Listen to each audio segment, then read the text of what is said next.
First Corinthians 11 and 23, 5, received of the Lord that which also I delivered unto you, that the Lord Yahweh Shai, the same night in which he was betrayed, took bread.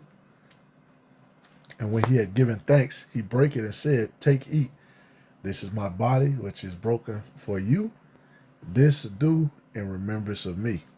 After that same manner also he took the cup when he had supped, saying, This cup is the New Testament in my blood. This do ye as oft as ye drink it in remembrance of me.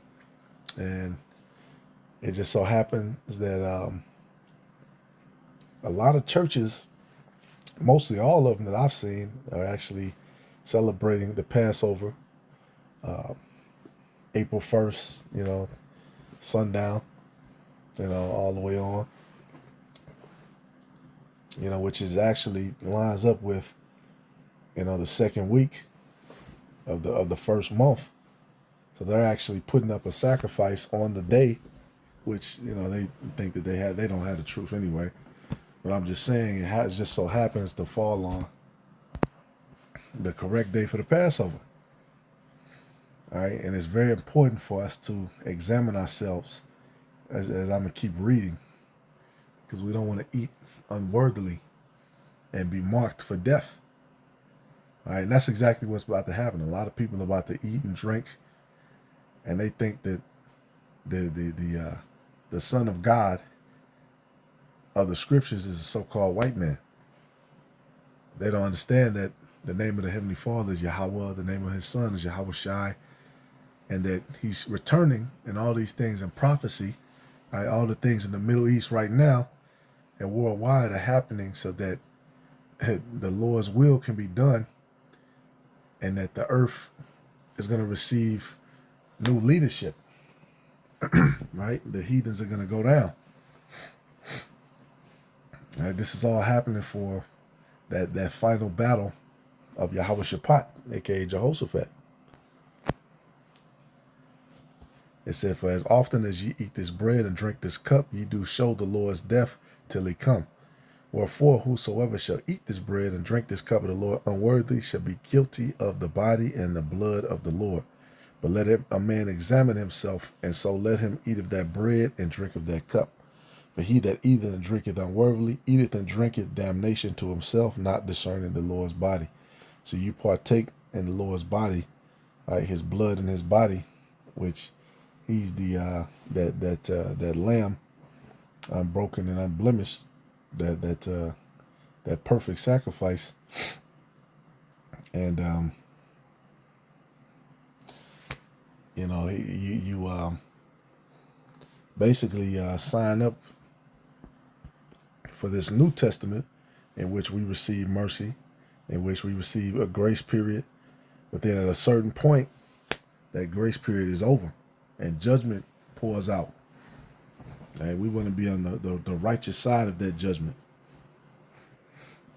And a lot of people are about to eat and drink unworthily on this special day in which Yahweh Shai, had to be crucified for prophecy's sake, in order to restore us as a nation. And the Israelites who the Lord came for, which he said multiple times, and has been proven 100 ways over, the Israelites, right, the so-called blacks, so-called Native Americans, so-called Latinos, the people who are going through the most persecution right now. Because we're in the beginning time of Jacob's trouble, but it's sort of light right now. But we already know that things are about to pick up, because the setup is there. All right, it says, verse 30, For this cause many are weak and sickly among you, and many sleep.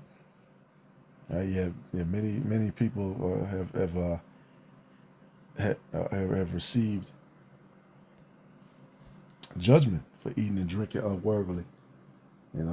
A lot of guys who've gone back, turned back into the ways of this world, turned away from the Lord. And this is a curse upon them. It says, For if we would judge ourselves, that many sleep, many men have died. For if we would judge ourselves, we should not be judged. But when we are judged, we are chastened of the Lord, that we should not be condemned with the world. And that's why we have to continue to go to the scriptures, and examine ourselves. No matter how long you've been here, how you continue to examine yourself. You continue to go in. And the scriptures also say, should go to your neighbor, have them examine you. It says, wherefore, my brethren, that when we are judged, we are chastened of the Lord. Verse 32, that we should not be condemned with the world, right? Because this place is about to be destroyed. Babylon, right, as a whole, is about to be destroyed. The whole earth is about to rock to and fro, and it's about to get fucked up. Right, that land over there, right, the state of is not real, is about to get judged, rocked. It's about to be a lot.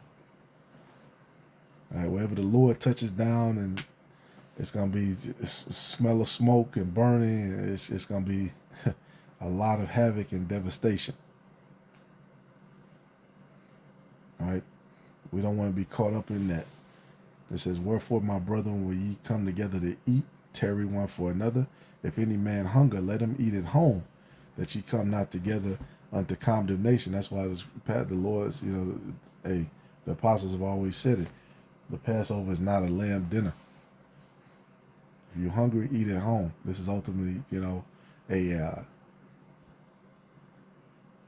solemn assembly where we remember, the Lord's sacrifice, and we also remember how the Lord delivered us from the Egyptians, man, which at the time was the top empire, on the earth, and the Lord brought them down and destroyed their whole army. Right, killed off the firstborn of them, brought darkness to them, and here we are in spiritual Egypt, at the end. And it said that I will, 2nd Esdras 15 said, I will restore the plagues of Egypt again. So none of those plagues are about to about to hit as well. Now it says, and the rest will I set in order when I come. All right. It says what? Matthew 5. Because it's very important, man. Situation with brothers, man, deal. Heavily, deal. And do what you can, because every brother's situation is differently. Especially during now, a lot of brothers working 2 jobs, having to work extra hard. You might have a family to feed or whatever. It's understandable. But when situations arise, man, we handle things according to the scriptures. Matthew 5 and 21, ye have heard that it was said by them of old time, thou shalt not kill, and whosoever shall kill shall be in danger of the judgment. Right, thou shalt not murder. But I say unto you that whosoever is angry with his brother without a cause shall be in danger of the judgment. And whosoever shall say to his brother, Raka, shall be in danger of the council. But whosoever shall say, thou fool, shall be in danger of hellfire, a danger of destruction. The situation with brothers, because sometimes people rub you the wrong way, or they said this or said that. That's why, you deal according to what the scriptures say. All right, some situations you have to just let it go. Some situations you and the brother gotta wrap up. You gotta talk about it. All right, let's debate thy neighbor without cause. The scriptures say it. Go to him. If he don't receive you, you bring it out the scriptures. He don't receive it. Go to bring another brother with you.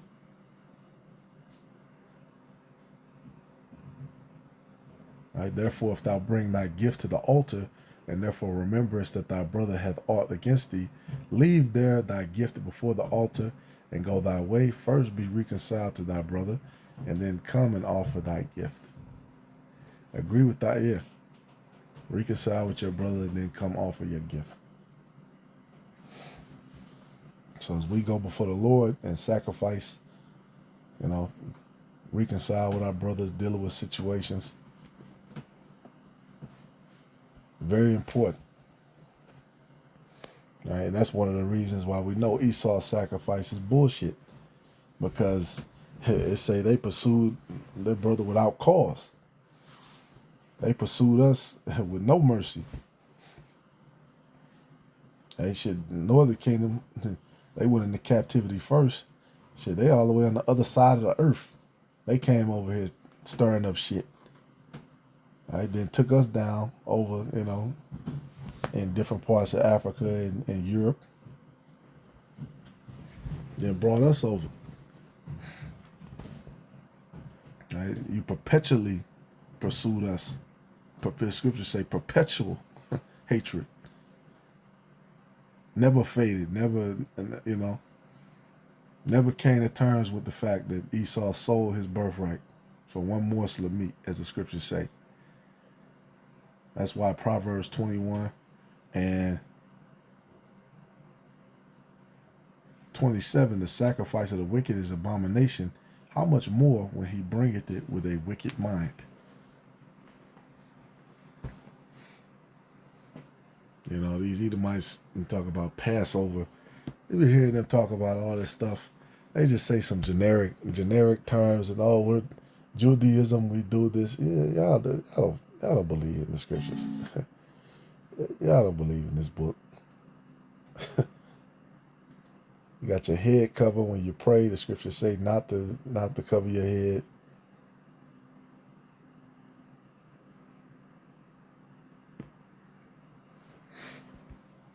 All right, another one, Proverbs 15 and 8. The sacrifice of the wicked is an abomination to the Lord, but the prayer of the upright is his delight. The way of the wicked is an abomination unto the Lord, but he loveth him that followeth after righteousness. All right, the way of the wicked is a complete abomination. And then you guys are trying to, let me see something.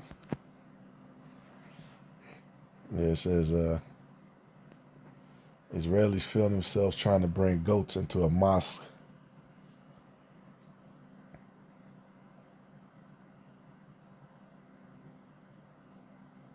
Which there's not going to be the mosque in the kingdom of heaven when the righteous are ruled.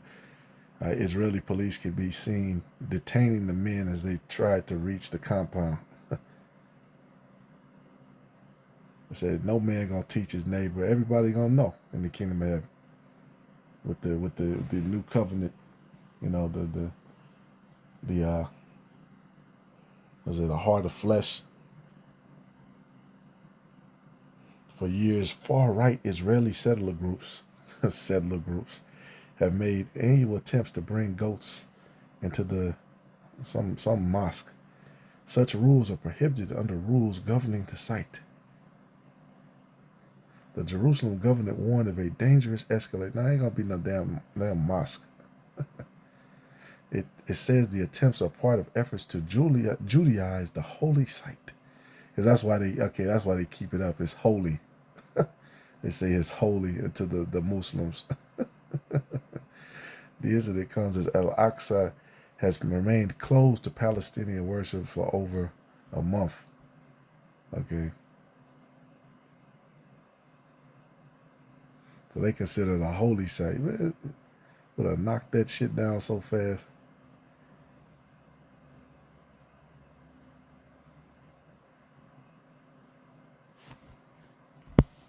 All right.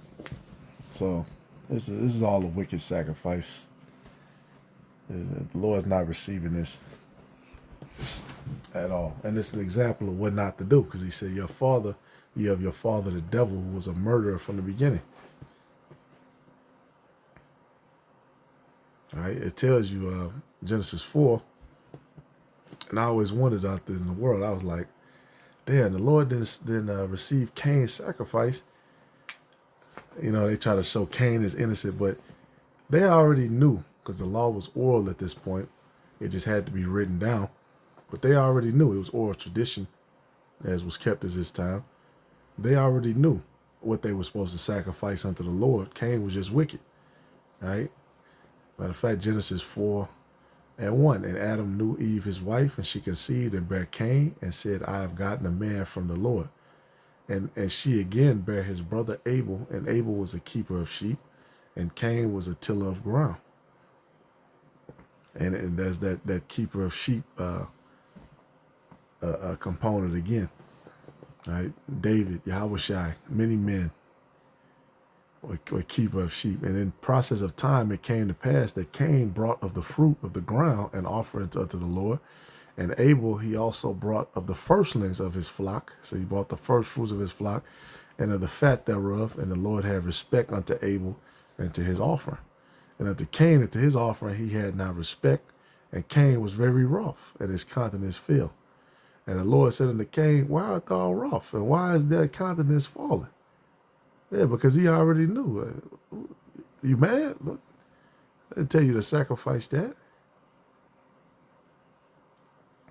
If thou doest well, shalt thou not be accepted? And if thou doest not well, sin lieth at the door. And unto thee shall be his desire, and thou shalt rule over him. And Cain talked with Abel his brother, and it came to pass when they were in the field that Cain rose up against Abel his brother and slew him. And the Lord said unto Cain, where is Abel thy brother? And he said, I know not. Am I my brother's keeper? And he said, and I noticed Esau likes to throw that in the movies left and right, man.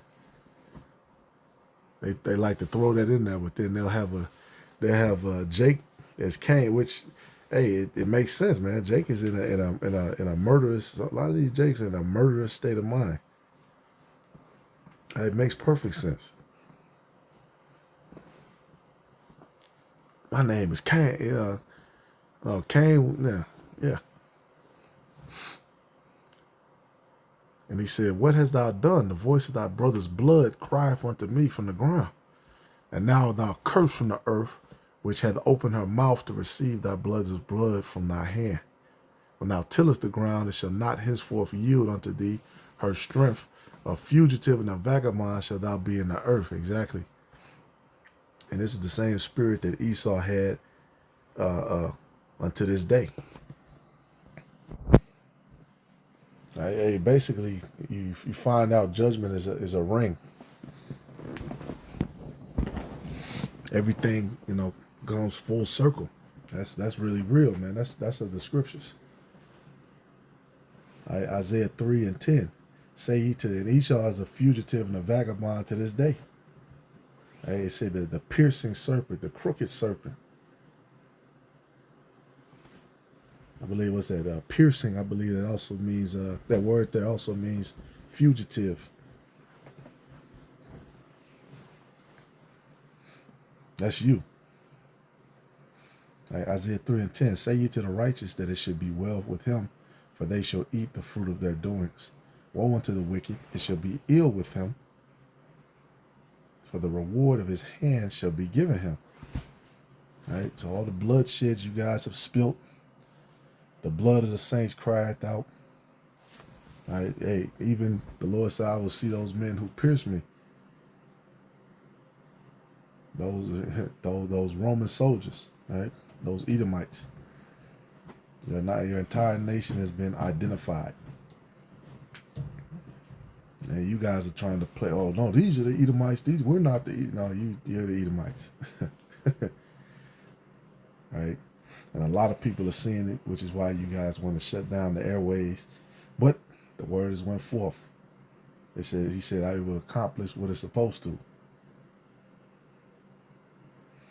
All right. So just wanted to put that out there, man, in the atmosphere. Very important day, which every man amongst us should know. One of the most highly, if not the most important high holy day, in Israel.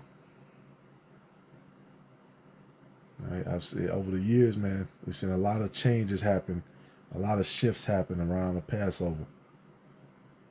That's why it's important, man, to keep demons in check. Have your house in order, because you got to remove the leaven and stuff. You know, if whatever you might be in a situation where you with your parents or whatever, like shit, don't eat the leaven.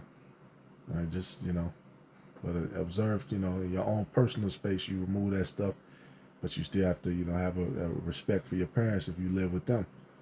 But then it's time for me to try to get my own stuff so I can, observe it more. Also, being circumcised so you can receive, that blessing of the Torah. All right, very important. And making sure you know the Hebrew. This is a build up. It's not an instant thing. All right, but Lord willing, it's edifying. I ain't gonna make this long. All praises, glory, and honor to Yahweh Shema Shai. Shalom to the elect.